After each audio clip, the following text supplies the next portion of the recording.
Seperti yang kita ketahui, jika Indonesia bukan menjadi salah satu negara yang menggugat Cina atas konflik wilayah perbatasan atau zona ekonomi eksklusif di Natuna Utara. Sebab Vietnam, Filipina, dan beberapa negara Asia Tenggara lainnya juga telah melakukan aksi protesnya terhadap aksi main caplok-caplokan Cina di wilayah tersebut.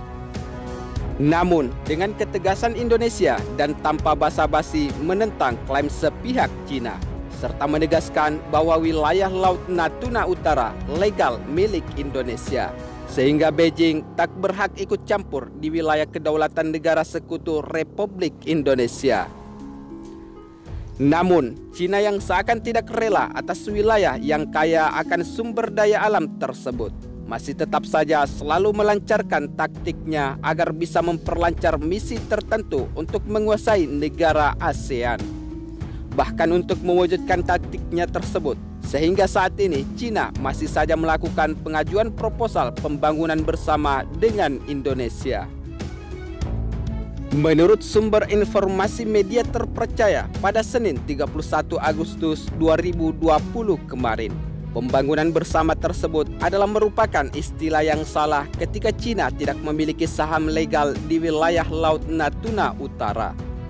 Apalagi Indonesia telah lama memperjelas posisinya sebagai negara non-penggugat di Laut Cina Selatan, dengan menyatakan kepentingan utamanya dalam perselisihan tersebut adalah untuk menjaga perdamaian dan keamanan di wilayah tersebut, dengan bertindak sebagai perantara yang jujur.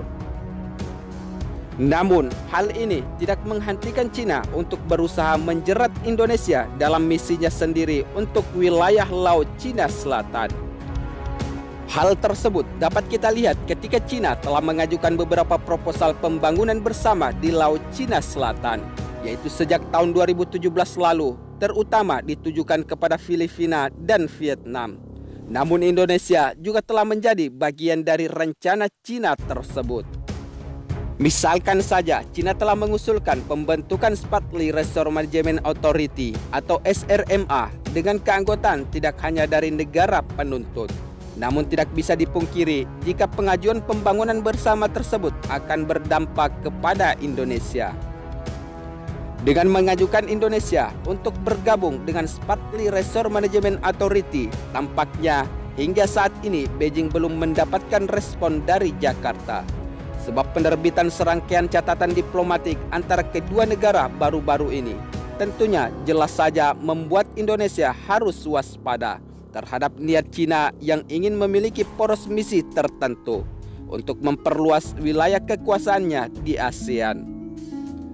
Sehingga Indonesia tidak boleh melibatkan proposal apapun dari Beijing terkait dengan pembangunan bersama di Laut Cina Selatan yang hingga saat ini menjadi wilayah persengketaan.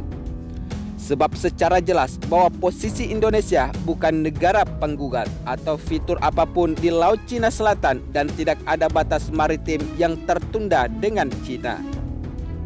Namun, meskipun demikian, Cina secara sepihak bersikeras bahwa zona ekonomi eksklusif atau ZEE Indonesia dan landasan kontinen di lepas pantai Pulau Natuna Utara, Beijing menganggapnya tumpang tindih dengan klaim Cina yang disebut 9 garis putus-putus. Namun, Indonesia secara konsisten menolak klaim sepihak Cina tersebut yang tidak memiliki dasar hukum laut internasional berdasarkan konvensi PBB. Ketegasan Indonesia tersebut diperkuat dengan putusan Pengadilan Internasional tahun 2016 lalu yang menegaskan bahwa Nine Dash Line atau 9 garis putus-putus yang diklaim Cina tidak memiliki dasar hukum internasional yang mendukung posisi Indonesia, sehingga untuk alasan ini tidak ada dasar bagi Indonesia bergabung dalam perjanjian pembangunan apapun dengan Cina di wilayah tersebut. Namun, lebih dari itu, untuk menciptakan pembangunan bersama di wilayah yang disengketakan, Cina diharuskan memiliki klaim yang sah berdasarkan konvensi PBB tentang hukum laut atau UNCLOS tahun 1982. Sebab jika Indonesia bekerja sama dengan Cina, sama saja dengan memvalidasi klaim Laut Cina Selatan, dan akan menjadi sebuah langkah yang akan sepenuhnya bertentangan dengan kepentingan Indonesia di masa yang akan datang. Apalagi China tidak pernah menanggapi permintaan diplomatik Indonesia yang meminta klarifikasi melalui 9 garis putus-putus atau 9 dash line yang telah diklaim sepihak oleh Beijing. Namun, walaupun China belum melakukan klarifikasi 9 dash line, berdasarkan hukum internasional, Indonesia berhak atas hak berdaulat atas zona ekonomi eksklusifnya di sekitar perairan Laut Natuna Utara dan berhak atas sumber daya yang ada di daerah tersebut. Selain itu, dengan ketegasan Indonesia yang jujur dan gagah berani di dalam mempertahankan wilayah kedaulatannya, tampaknya Cina mampu dibuat ciut nyalinya ketika Indonesia mampu menggertak militer Tiongkok pada awal tahun 2020 kemarin.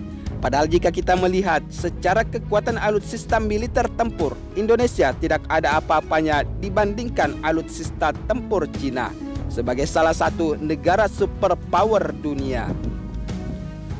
Namun, tidak bisa dipungkiri, untuk semakin memperkuat posisi kekuatan militer Cina, Indonesia menjadi kunci utama Cina di dalam melancarkan misinya untuk menguasai wilayah dan ekonomi di kawasan Asia Tenggara.